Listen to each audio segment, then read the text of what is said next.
Jolie here for Seconds Out with half of the Sauerland brothers here with me at the Wasserman headquarters in central London. First time meeting yourself. Pleasure to be here. Thanks for having Seconds Out down. How are you?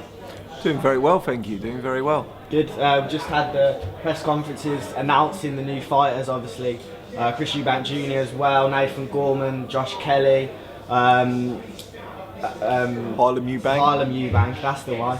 And it's Ciao, been, I'm after your job. and it's been a good morning, obviously, announcing these fighters. Who do you think is going to be the biggest surprise to people? We'll start with. Out of all the fighters, the the whole stable. You know, I think we've got so many fighters that I'm excited about. I think, you know, we've got different stories. So we've got, you know, guys who are zero, you know, professional debuts, who I'm very excited about. Matty Harris, Hosea, and then you've got guys who are gonna, you know, bounce back, hopefully from their losses. You got Nathan, you got Josh, Kelly, and you know, I think one thing that we've proven ourselves, me and my brother, you know, the old Sauerland, now the Wasserman Boxing, what we've brought to the table is we know how to guide a career from the beginning.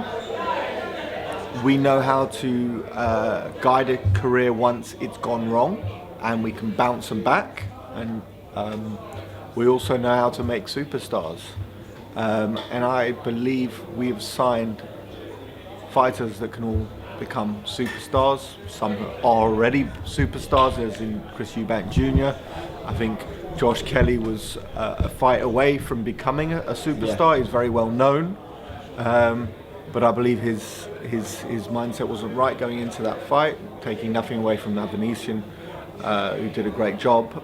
But I was there that night, and you could just tell he wasn't in the right place, right frame of mind. I'm excited about our stable. It was always quality, not quantity, and that's what we've gone for. A lot to pick from what you've just said. I'm going to start off with Nathan Gorman and a fight with Fabio Wardley or someone kind of along that level. I know you mentioned Fabio, that's why I bring him up. How far are we from making that fight?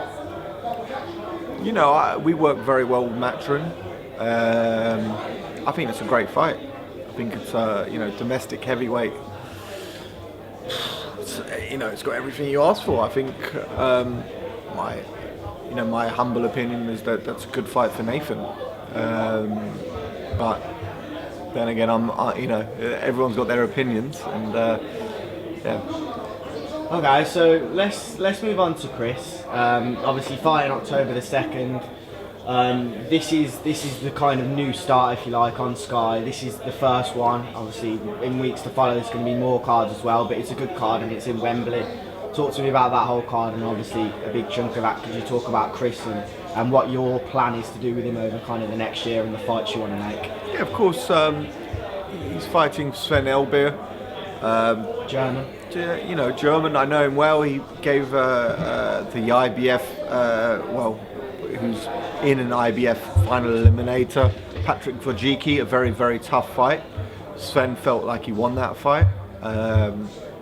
So you know, we're not looking too far ahead. We're focused on him for October 2nd. But you know, you can't help but get excited with the future. You've got Golovkin, Murata, Liam Williams, Billy Joe. If you move up, you got Canelo. You've got, you know, you're sport for choice. But one thing, you know, Chris does bring to the table is glamour, and also entertainment, which is something that's very important for boxing. So it's you know, for us, it's a very exciting time. On the card, we've obviously got some of our new guys. Matty Harris, heavyweight. I was set up there. You know, it's boxing's worst kept secret. He is, you know, he's known around all the gyms. He's an industry name now in boxing, and he's going to make his debut. We've got Harvey Horn, very popular, and we've got Reza Ali, who's got an unbelievable story and also can back it up in the ring. We've got Linus Adofia in a very, exciting matchup. And, if he wins that, he's got people like Felix Cash next, possibly, who's British champ. Let's see what happens there. That could be a massive domestic fight. So there's a lot of exciting. Listen, we've waited so long for the domestic scene and boxing to be up and running again. I'm salivating at the thought. Chris Eubank Jr. versus Billy Joe Saunders. In this day and age, Twitter literally is how you sell a fight. It's strange because obviously boxing, going way back, it's about two men who one thinks they're harder than the other and same goes for the person standing opposite them. And they scrap it out. But now, in order to make fights, you've got to go online and talk in order to build that up, and sometimes in order to make fights. It's a very strange situation, but that's what they're doing right now. They're hyping up the fight on Twitter. How soon, if that fight happens, could it be? Because Billy Joe Saunders doesn't look like he's going to be around for too much longer. What's happened to Billy Joe? After the Canelo fight, he doesn't look hungry to have more than 2 fights, in my opinion. I think it could be Eubank Jr. and then he's out, but I don't know. Who knows? I think Billy Joe's, he's a fighting man. I think, it was an unfortunate injury with Canelo. I thought he was coming back into it. I think it's a massive fight. To say for me, the social media, it's very important. I agree, but at the same time, it's just different. You need to back it up in the ring, and you need to put on a spectacle for everyone. I think. Look, I promoted before social media. I'm just trying to think if I did. Yeah, I mean, it's only since 2010, 2011 that I think it's been used as a massive tool in boxing.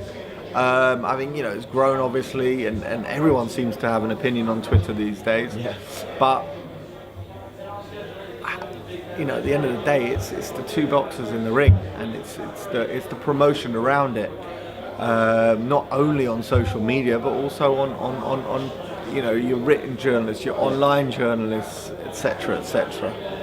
I completely agree.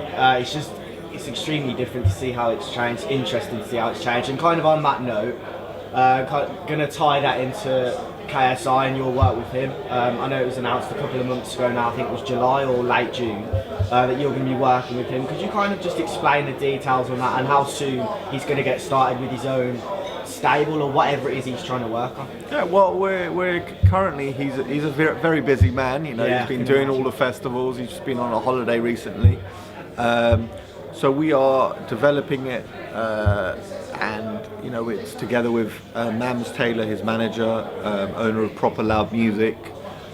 We are speaking daily. We're developing a plan, and look for news a little bit later in the year and a kick-off early 22. What is the plan? Because I have no clue kind of what he wants to do in boxing. Is he working with you guys and the fighters you have? Is he working with YouTubers only? Is he working with his fans that want to get into boxing? What is it? It's a bit of a hybrid. It'll be him fighting, and then also well-matched, let's say, fights between certain YouTubers who actually know what they're doing in the ring. Are we going to see professionals on his undercards and on his shows? We're not sure whether we're going to mix that yet. Okay. One more thing I want to speak about. I know you mentioned you're a Spurs fan, of course, being from Tottenham as well. How well do you think we're going to do this year? Obviously, we've managed to keep Kane. Ronaldo's at United now, so I don't think we're going to be anywhere near the league. Do you even reckon we'll get Champions League? I think we'll get top 4. Do you? Yeah, I do. I think we're in a good place. We've got a good team. I think we've got good young players. I think that Tanganga was very, he wasn't unfortunate. He deserved to get sent off. However, at the same time, I think he's great. Yeah. And I think even Eric Dyer's improved a bit in defence. And his, I used to love him when in that central midfield role. But I actually think he's fitting now nicely into a defence because he's also, the one thing about him is he can pass the ball out of defence very well. And I think, I think Spurs are going to do well. Lucas Moura as well. Yeah. I think he's suddenly turned into this little terrier on the pitch. I'm excited for the season. I'm not a big fan of Eric Dyer, but kind of sticking on that Spurs theme, AJ Usyk's at Spurs, and I know you mentioned back on the press conference, it'll be on our channel, so you can watch that if you haven't for bits that we're talking about here.